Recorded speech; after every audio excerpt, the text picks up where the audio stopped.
The views expressed on the Nova Society are those of the panelists and guests and do not necessarily reflect the views or opinions of the Phoenix Research Institute or any institution which any panel member is associated. Reproduction or dissemination, other than for the purpose of education or information without the express written permission of the Phoenix Research Institute or Nova Society Media, is strictly prohibited. I'd like to welcome everyone back to the Nova Society. I'm your host, Dr. Brooklyn Ann Weldon, and I'm here with the panel, Dr. Scott Gershwer and Dr. Mark Bound. And today we're going to be talking about immigration enforcement, what's been happening in the United States, the removal of individuals.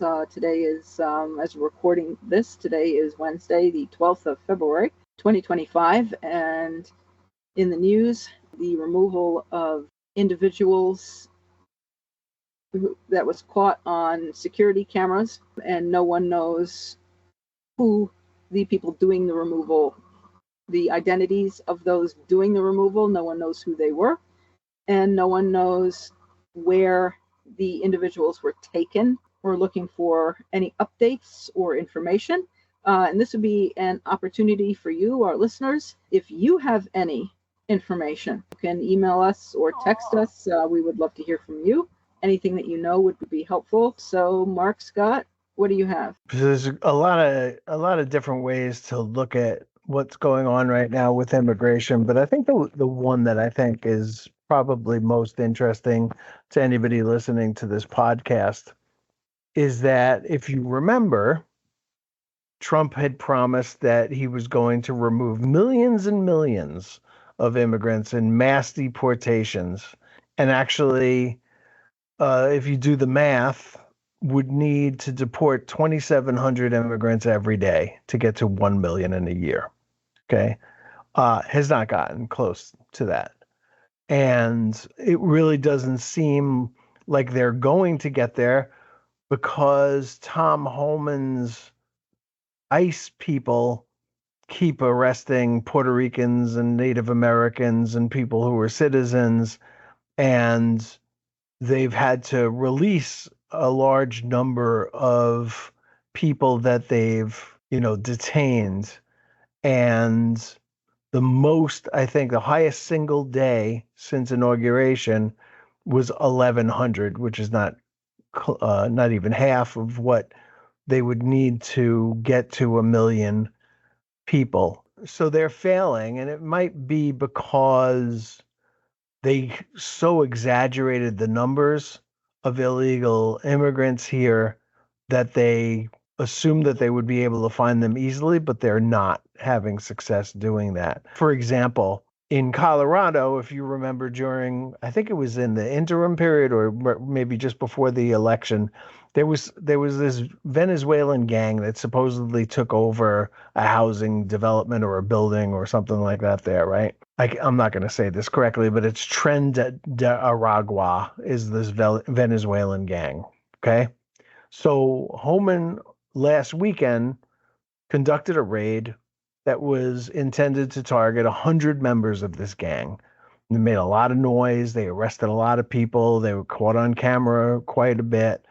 And they actually only made 30 arrests, and one of them, one single person, was a confirmed gang member. So they keep losing here, and they're having a harder time living up to the promises that they had made the American people to do these mass deportations. I believe that 70% of the people that they're picking up are not actually illegal immigrants with criminal convictions, so most of them are going free, and none of them are ever going to be removed from the country.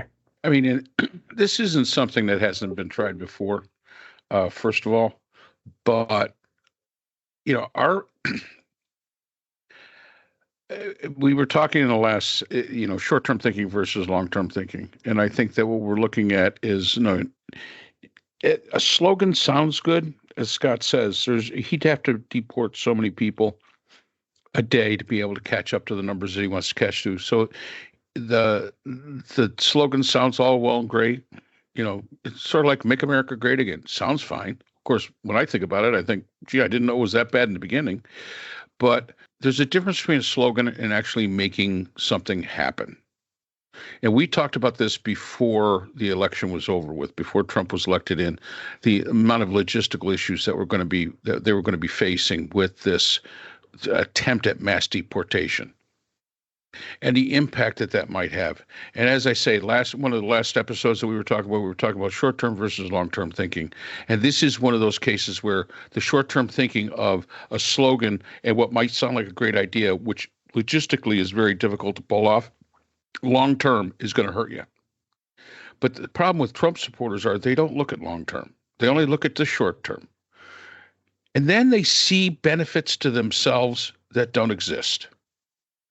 What is the benefit of all of this, really, truly is the benefit? And the fact is that, well, it's the law. Yeah, okay. It is the law. And, we could do better. There's no doubt about it in this country. But we cannot no country stands on just some stupid slogan. It's actions to which the country stands in.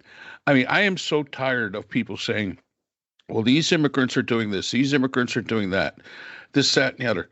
I'd be more worried about the Proud Boys. I'm more worried about the 2%ers or whatever the hell they're called. I'm more worried about these yo-yos than I am about anybody else. And these are supposedly all the good Americans. And this was one of the points that we made previously in a different podcast. I'm more worried about, Trump, whatever. I'm more worried about what the dumbass Americans are going to do. This is like road rage gone all over the place, on all different things. So my attitude toward this idea of what they plan to do with immigrants, ICE is doing this. Hey, if you're doing it legally, okay. And if you're doing it for true purpose, a purpose that is you're going to benefit not just us, but benefit the country and maybe not hurt the people that you're dealing with, okay, I can get behind that. But so far, this is just seems to be this isn't shooting like a sniper. This is shooting like with a scatter gun and just hoping to get something good to say to show that you're doing something to make it sound like or seem like your slogan, which was a stupid slogan to begin with, is actually coming to fruition. So I grow so tired of all of this. It's just not even funny. Well, it's a little funny if you think about think about it this way, okay? One of the groups that really supported Trump in the election was in Doral, Florida, a group of immigrants on temporary protected status from Venezuela. And I think we're talking about quite a few of them, right? Maybe hundreds of thousands of them. And they lost their temporary protected status and are now able to be deported. It hasn't happened yet, but they are taking down their Trump flags off their front lawns and are realizing that rather than prioritizing removing Maduro from power, Trump is thinking about removing them from the United States and shipping them back to Maduro. So I think that there's I have a little schadenfreude in me, I guess. And I do find that there's something delightful about these people who supported him, who are now, finding out in the finding out stage of the FAFO. Are you becoming a believer in karma? No, not at all. But at least not in this sense. But I do believe in getting what you ask for, and this is what they asked for. And exactly. And they were like, the leopard's not going to rip my face off. Well, they do that. They rip your face off. Do that. Yeah. Well, and as you say, Mark, the individuals, the groups the militant type groups, and the individuals also who feel that they have, I don't know if they're considering it a citizen's arrest or whatever it is that they think that they're doing. It's like, I think it's Donald Black from 1983. He wrote a paper called Crime as Social Control. This is where a person commits a crime, or what would ordinarily be considered a crime, and justifies it by saying, well, I'm just helping out society by getting rid of this person or that person. So the individuals who were caught on camera removing others from the warehouse or the restaurant or wherever it was, as was discussed on Democracy Now! On YouTube, that I listened to just before we started recording. And of course, I can't remember much about what I heard, except that whoever did the removal had no identifying anything and did not show a badge, did not show anything. And I don't remember any statements of any handcuffs or any, it didn't sound like a professional type of formal arrest. It simply sounded like being dragged off the way the the SS would do in Nazi Germany, which certainly suggests to me that this was someone performing an extrajudicial sort of assistance to the federal government, with their idea that they were helping everybody along. And of course, where the individuals who were taken away went and where everybody else went, nobody seems to know. I don't know. What are your thoughts on this? And do you expect to see more? I think if you do, I think that you have to remember, for every action, there's usually a reaction to that. And I think that there's going to be some communities, and I've seen some reports where some communities basically have formed their well-regulated militias to be against these people. So they're going to fight fire with fire. They're going to, okay, this is our community, and we got guns too, and you're not afraid to come into our community. We're not allowing you into our community, and we're going to use the methods that you use to intimidate. We're not going to stand for it, because we can be equally as intimidating when we have a 9mm Sig Sauer in our hand. And I mean, I hate to say this, but that's the path we seem to be going down, to where this dystopian attitude of single communities, basically creating their own little militias to protect themselves from whatever. I mean, it's a sad state of affairs in my mind. It's ridiculous. Mark, are you talking about communities are protecting themselves from ICE and refusing to allow the federal government in? Or they're protecting themselves from something like the Proud Boys, or okay. They're protecting themselves from people like the 2%ers or the however many percenters.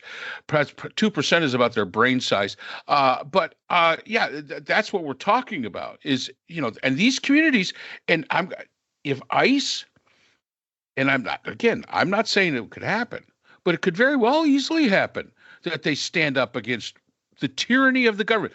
Second Amendment people always are. We want to have guns so we could protect ourselves from the tyranny of the government. What if a community sees ICE as the tyranny of the government? NRA, you going to get behind them? Let's see.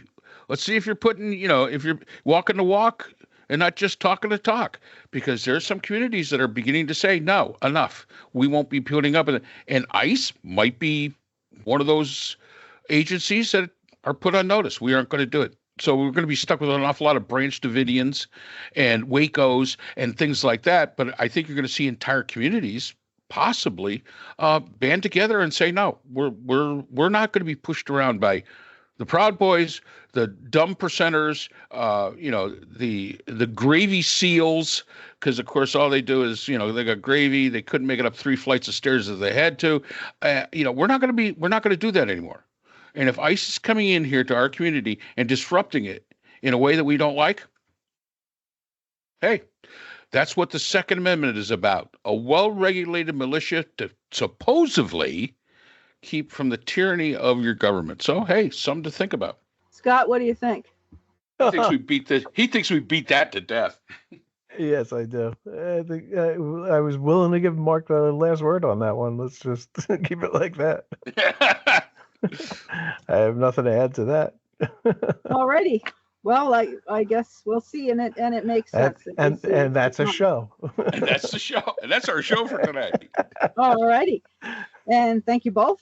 Thank you to all our listeners, and we'll see you again next time on the Nova Society. The Nova Society is a production of Nova Society Media, a division of the Phoenix Research Institute. We'd like to thank our production partners, Buzzsprout, who hosts the Nova Society, Audacity, our editing partners, Apple iTunes, the largest source of podcasts and music on the internet, Spotify, the most popular platform for the Nova Society, and iHeartRadio, your source for all things music and podcasting. The Nova Society is available on all of these and other quality platforms listed in our description. We'd also like to thank all of our listeners. Without your support, the Nova Society would not be possible. If you have a question or comment, we can be reached at nova.society.podcast@gmail.com. So for Dr. Brooklyn Ann Weldon, Dr. Priscilla Hobbs, Dr. Scott Gershwer, and all of us here at the Nova Society, I'm Dr. Mark Bound. Remember, the true power in society is knowledge. Thanks for listening, and we will see you again next time. We'd like to thank our sponsor for this episode, the Journal of Interdisciplinary Conflict Science. The JCIS is an open journal for upcoming scholars. The JCIS is currently accepting article submissions on an ongoing basis. JCIS is a publication of Nova Works, a scholarly repository at Nova Southeastern University. A link to the journal is in our description.